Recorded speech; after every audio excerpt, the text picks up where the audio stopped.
به نام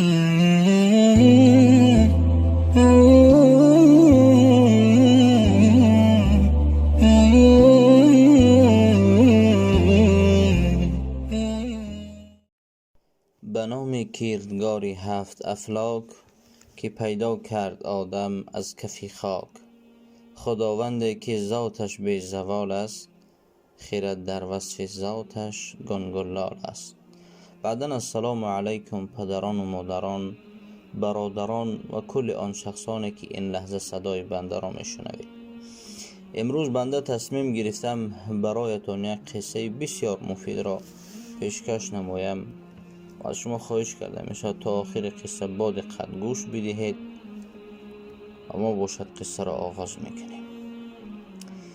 میگوید روزی از روزها بر اثر طوفان سخت کشتی غرق شد و تنها مرد به طور معجزه آسان نجات یافت و خود را به ساحل جزیره رسانید. چند روز گذشت، مرد اطراف جزیره را دور میزد اما کسی را نیافت. او با هزاران زحمت از چوب برای خود کلبه ساخت. روزی که برای تهیه آب و گیاه به جنگل رفته بود، کلبه اش آتش گرفت. هنگامی برگشت با کمال ناباوری دید که کلبه اش به خاکستر تبدیل شده است.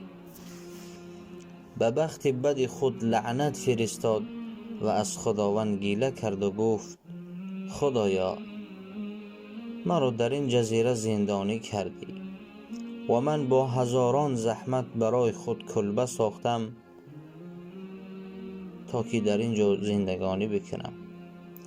مرد میگوید زیاد شکایت کرد و چون خسته بود با همین افکار خوابش برد. صبح با صدای کشتی از خواب بیدار شد. بله، او نجات یافته بود. وقتی که سوار کشتی شد، از ملاح یعنی کشتیران پرسید: چگونه پی بردید که من در این جزیره هستم؟ ملاح گفت: من آن آگاهی را که با دود روان کردید دیدم. بله دوستان عزیز، بعضی چیزهایی در زندگی بالای ما و شما می آید، فکر میکنیم که به ضرر ما و شما است، اما الله پاک داناتر است و هیچگاه بر ضرر بنده اش چیزی را نمی فرستد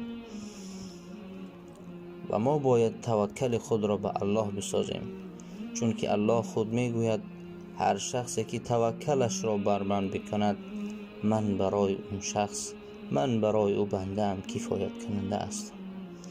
بله دوستان عزیز، در اینجا رسیدیم به آخر قصه. با شما بودم بنده عبدالله، یک شما را از برای الله پاک دوست می دارم. خدایا را مددگار ما و شما باشد. سلام علیکم.